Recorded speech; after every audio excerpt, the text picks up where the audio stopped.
Assalamualaikum warahmatullahi wabarakatuh. Selamat pagi, salam sejahtera buat teman-teman semua. Perkenalkan, saya Indria. Terima kasih atas kesempatannya. Baik, saya akan mencoba mempraktekkan mengajar di kelas. Semoga bermanfaat. Bismillahirrahmanirrahim. Assalamualaikum teman-teman semua. Selamat siang, ketemu dengan saya. Perkenalkan Ibu Indria. Baik, terima kasih. Mahasiswa sudah hadir semua ya, teman-teman mahasiswa sudah hadir semua. Saya terharu hari ini kita bisa berkumpul ya setelah melewati masa-masa sulit pandemi. Oke, namun sebelum kita masuk ke materi, saya akan coba sampaikan terdahulu kepada teman-teman apa saja yang menjadi capaian dalam tujuan pembelajaran kita. Namun sebelumnya kita berdoa dulu ya sesuai agama dan kepercayaan kita masing-masing. Baik, silakan. Ya, baik, selesai. Baik, jadi hari ini kita akan belajar tentang public relation writing. Jadi kalau kita bahasa Indonesia kan ini sebenarnya terkait keterampilan menulis yang harus dimiliki oleh seorang public relation ya, PR menulis gitu ya. Ini asik sekali nanti materinya ya. Baik, tujuan pembelajaran kita, teman-teman mampu dan memiliki pemahaman terkait pendekatan teoritis dari proses public relation. Teman-teman mampu memiliki keterampilan menulis siaran pers. Nah, ini penting sekali ya, karena sesuai dengan materinya ini, teman-teman harus mampu memiliki keterampilan menulis. Jadi kalau kita bicara keterampilan menulis gitu ya, atau kita bicara public relation gitu, teman-teman tentu yang terpikir pertama kali, maksud saya apa? Oh, pada saat menjadi public relation. Atau kalau misalkan boleh saya bertanya, apa sih keterampilan apa yang harus dimiliki oleh seseorang ketika ia melamar menjadi staf di public relation? Kira-kira keterampilan apa yang harus dimiliki? Iya, keterampilan menulis ya. Jadi sebelum kita melamar menjadi staf public relation atau sebelum kita menjadi public relation di perusahaan kita sendiri, keterampilan yang harus kita miliki pertama kali adalah keterampilan menulis. Maka tujuan pembelajaran kita, teman-teman wajib memiliki keterampilan menulis ya, untuk dipublikasikan nanti tentunya di media ya. Menulis apa? Menulis siaran pers. Ada banyak sekali ya. Baik, selanjutnya keterampilan apa yang harus dimiliki? Tadi sudah saya jelaskan bahwa keterampilan yang harus dimiliki oleh seorang public relation atau humas itu adalah keterampilan menulis. Kemudian bagaimana proses daripada PR itu sendiri? Baik, jadi teman-teman ini udah semester 4 ya. Sebelumnya saya tanya, tentu sudah belajar di semester kedua ya, dasar-dasar daripada public relation. Nah, salah satu fungsinya apa itu? Salah satu adalah menjalin komunikasi dan relasi dengan publik organisasi. Jadi bagaimana seorang PR ini mampu dan harus menjalin komunikasi dengan relasi dan publik-publik yang ada di luar organisasi atau publik organisasi ya. Nah, dampak dari terwujudnya fungsi ini adalah untuk pencapaian tujuan dari organisasi. Tujuan organisasi ini dibantu pencapaiannya melalui apa? Melalui kegiatan public relation. Dengan apa? Tentu dengan meningkatkan, menjaga, atau memperbaiki prestis organisasi, mendeteksi dan menangani isu-isu yang berkembang dan mengatasi kesalahpahaman dan prasangka. Nah, ini sangat menarik ya, sangat menarik sekali. Ada kata-kata mendeteksi, menangani isu-isu, kemudian mengatasi kesalahpahaman ya dan prasangka. Nah, ini nanti akan kita tuangkan gitu. Public relation akan menuangkan semua ini melalui tulisan. Makanya kita sebagai public relation, keterampilan yang harus kita miliki adalah keterampilan menulis. Oke, sampai di sana bisa ya, bisa dipahami ya bahwa pertama, keterampilan teman-teman harus memiliki keterampilan menulis ketika ingin menjadi public relation. Karena apa? Karena salah satu fungsinya seperti yang tadi saya sampaikan, menjalin komunikasi dan relasi dengan publik organisasi. Apa saja yang akan dicapai ya, persoalan-persoalan apa saja yang harus ditangani oleh seorang PR. Oke, selanjutnya tahapan-tahapan dalam proses public relation. Nah, apa saja tahapannya? Tahapannya banyak ya, banyak sekali. Pertama, teman-teman boleh melakukan analisis iklim ya. Analisis iklim, sikap, dan relasi organisasi dengan lingkungannya. Kemudian menentukan sikap setiap kelompok terhadap organisasi. Selanjutnya, analisis kondisi opini. Selanjutnya, antisipasi masalah-masalah potensial, kebutuhan, atau peluang. Nah, setiap organisasi ini pasti berfungsi ya, pasti berfungsi dalam sebuah sistem. Sehingga ada relasi yang saling ketergantungan. Itu maksud daripada tahapan yang pertama ya, analisis iklim umum, sikap, dan relasi organisasi dengan lingkungannya. Nah, itu sebabnya penting untuk bisa memahami berbagai kecenderungan di dalam sistem tersebut dan bagaimana dampak kecenderungan tersebut terhadap organisasi. Nah, perlu sekali ya kita memahami iklim ya, perlu sekali kita menganalisis iklim agar kita tahu gitu kecenderungan yang terjadi dan bagaimana dampak kecenderungan tersebut terhadap organisasi yang sedang kita tempati, kita naungi ya, yang kita sedang berada di dalamnya. Kemudian menentukan sikap setiap kelompok terhadap organisasi. Nah, bila sikap ya publik organisasi sudah bisa diketahui, maka organisasi bisa menentukan apakah dalam sikap tersebut dapat kesalahpahaman atau kebijakan dan tindakan organisasi mana yang melahirkan opini tidak favorable gitu ya. Kemudian analisis kondisi opini. Nah, analisis ini juga bisa menunjukkan adanya ketidaksenangan di kalangan publik. Makanya kita perlu analisis opini, pendapat publik ya. Analisis ini membantu dalam menyusun rencana perbaikan yang opini yang sedang berkembang. Nah, ini analisis ini sangat diperlukan ya dalam mengatasi opini-opini yang berkembang. Kemudian antisipasi masalah-masalah potensial, kebutuhan atau peluang.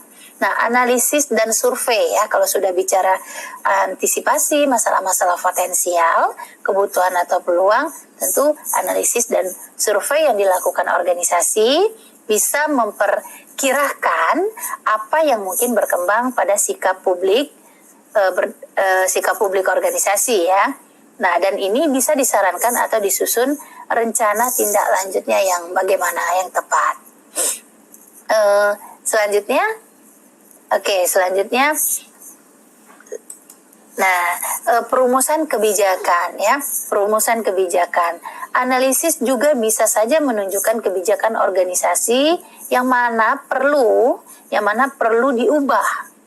Itu perumusan kebijakan untuk memperbaiki apa? Memperbaiki sikap kelompok-kelompok tersebut terhadap perusahaan. Jadi perlu dirumuskan kebijakannya. Nah, setelah itu perencanaan kegiatan yang terencana.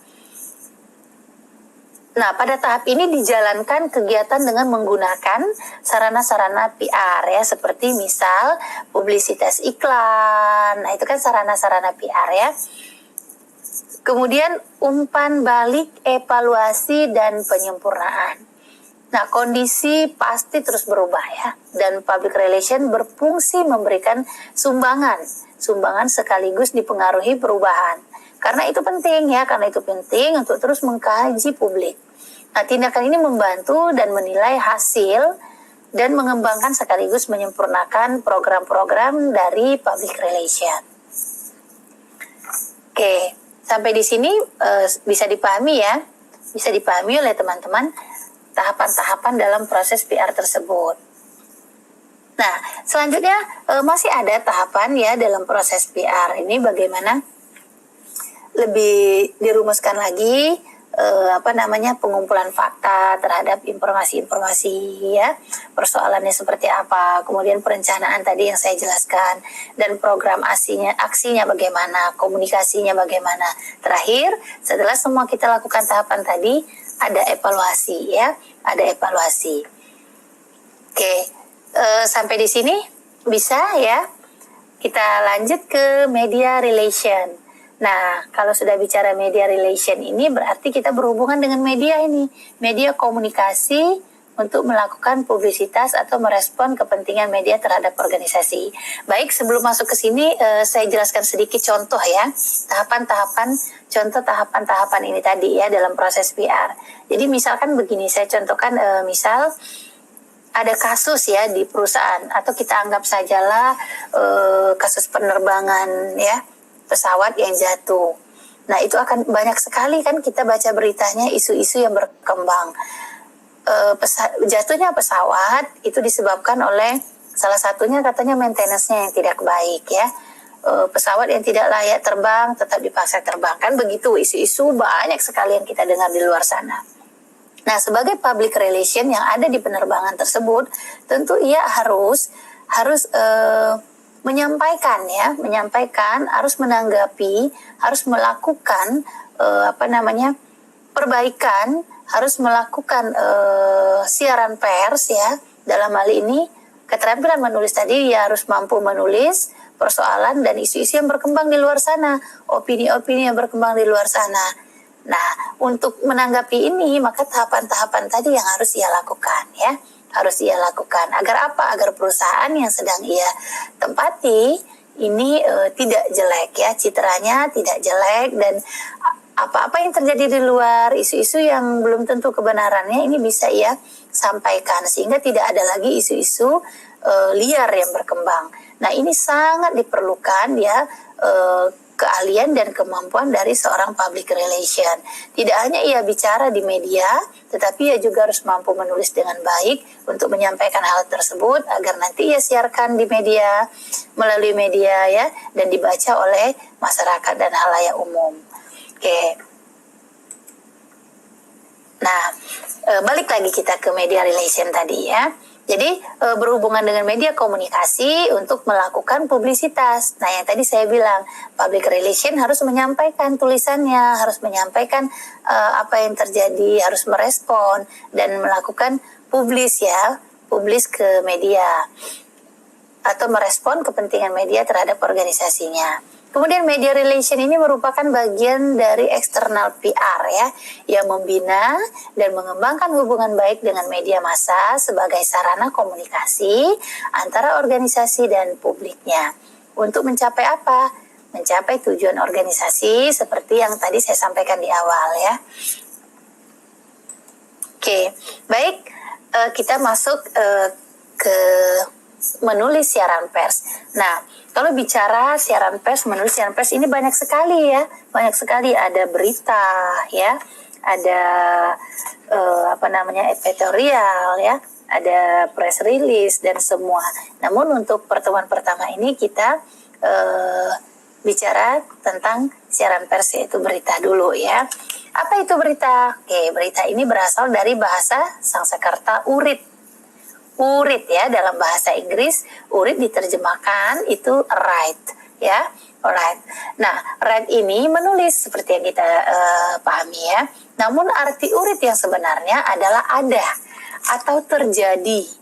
Dan dalam lidah Indonesia urita menjadi berita. Jadi ini sekali ya kalau kita pahami ya.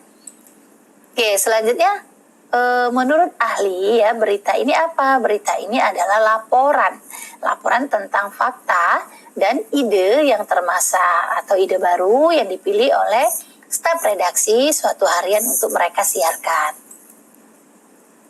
Kemudian menurut Wahyudi berpendapat bahwa berita adalah laporan tentang peristiwa atau pendapat yang memiliki nilai yang penting, menarik bagi sebagian khalayak, masih baru, dan dipublikasikan secara luas melalui media secara periodik.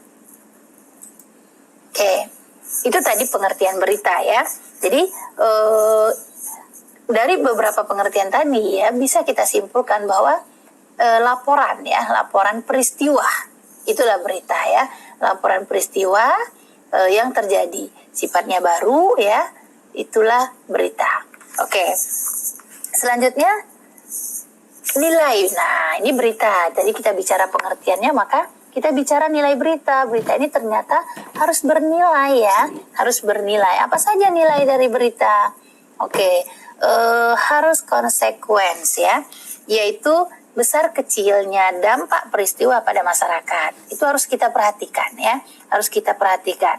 Kemudian ini bisa kita contohkan seperti misalnya PT Telkom. Ini sekarang nih pandemi ini, ibu-ibu kan semua menggunakan wifi ya, di rumahnya tidak ada lagi mungkin sekarang rumah-rumah yang tidak menggunakan wifi ya, karena sangat penting ya, karena daring. Nah, tiba-tiba ada berita nih PT Telkom misalkan menaikkan tarifnya. Nah, ini kan sangat menarik ya. Karena apa? Karena ini menyangkut kebutuhan kita ya, kebutuhan pemenuhan, mengganggu gitu ya. Ini kan menyangkut kebutuhan dan kita terganggu dengan kenaikan tarif ini. Masyarakat terganggu. Nah, inilah yang salah satu contoh nilai berita itu harus yang harus bernilai konsekuensi ya, yaitu besar kecilnya dampak daripada suatu peristiwa. Kemudian human interest. Nah, adanya hal-hal yang menarik ya, human interest. Artinya berita ini harus menarik gitu, harus menarik, tidak dari segi ragam cara hidup manusia ya. Menarik atau tidak dari yaitu harus sifatnya harus menarik supaya kita tertarik gitu ya, supaya kita tertarik. Nah, misalnya apa ya, kita contohkan misalnya PT Pos Indonesia misalnya menyampaikan siaran pers mengenai layanan barunya, misalnya layanan barunya tidak lagi misalkan menggunakan yang sifatnya masih manual, tetapi sekarang sifatnya sudah semua elektrik, misal begitu ya. Nah, ini kan menarik ya, menarik sekali. Kemudian prominence ya. Nah, ini terkait besar kecilnya ketokohan orang yang terlibat di dalam peristiwa. Nah, ini misal kita sedang memberitakan siapa tokoh-tokoh, misalnya tokoh-tokoh nasional gitu ya. Nah, kemudian proximity ya. Oh, tertinggal itu harusnya ada proximity ya sebelum timeless ya. Jauh dekatnya peristiwa dari orang yang mengikuti beritanya. Kemudian terakhir timeless ya, berarti baru tidaknya atau penting tidaknya saat peristiwa itu terjadi. Nah, tadi kan pengertian berita, maaf ini agak sedikit tadi kita bicara bahwa berita itu laporannya harus baru. Nah, ini dia timeless ya, berarti baru tidaknya atau penting tidaknya peristiwa tersebut ya. Oke, selanjutnya teknik penulisan berita mungkin ya yang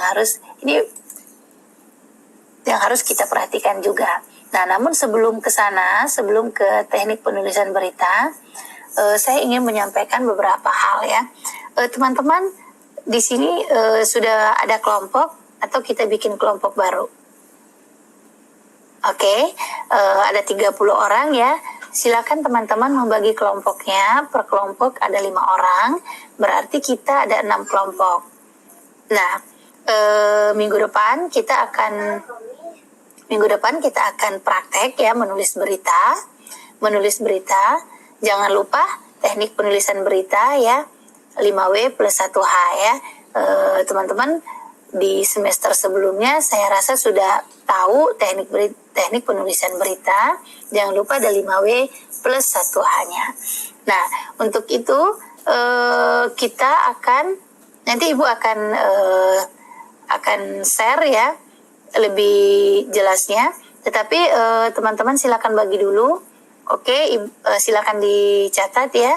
tugas-tugasnya yang ada 6 kelompok. Berarti pertama Ibu pengen kita kelompok 1 terkait penerbangan, ya, beritanya terkait penerbangan. Kemudian kelompok 2 terkait dengan COVID-19, ya. Ketiga tentang berita hoax. Keempat tentang makin cakap digital. Kelima tentang UMKM di masa pandemi. Keenam tentang besarnya biaya pendidikan saat ini. Oke, itu untuk tugas-tugasnya. Silakan dibagi untuk 6 kelompok. Untuk hari ini pembelajaran kita, materi kita, saya rasa cukup ya sampai di sini. Silakan diskusikan dan silakan buat beritanya. Masih ada beberapa menit lagi. Mungkin boleh teman-teman diskusikan terlebih dahulu sebelum hari ini Ibu akan tutup. Silakan siapa yang mendapat kelompok 1 yang mendapat tugasnya, kelompok 2 apa dan kelompok 3. Oke, silakan dicatat, silakan disampaikan lewat chat ya. Kelompok 1 apa, kelompok 2 apa dengan tema-tema yang sudah Ibu jelaskan tadi. Dan minggu depan kita akan bahas bersama ya. Oke, masih ada pertanyaan? Silakan, boleh ya. Silakan tulis di chat. Ya. Oke, kalau tidak apa-apa. Minggu depan kita bahas berita yang teman-teman buat per kelompok ini. Terima kasih sebelumnya ya. Terima kasih. Saya Ibu Indria. Mohon maaf jika dalam pengajaran ini atau dalam penyampaian materi ini teman-teman masih ada yang belum paham. Boleh nanti chat WA ya di grup. Silakan bikin grup. Boleh tanyakan lagi maksudnya apa. Dan minggu depan kita akan bahas terkait materi hari ini beserta prakteknya. Itu saja ya. Terima kasih. Assalamualaikum warahmatullahi wabarakatuh.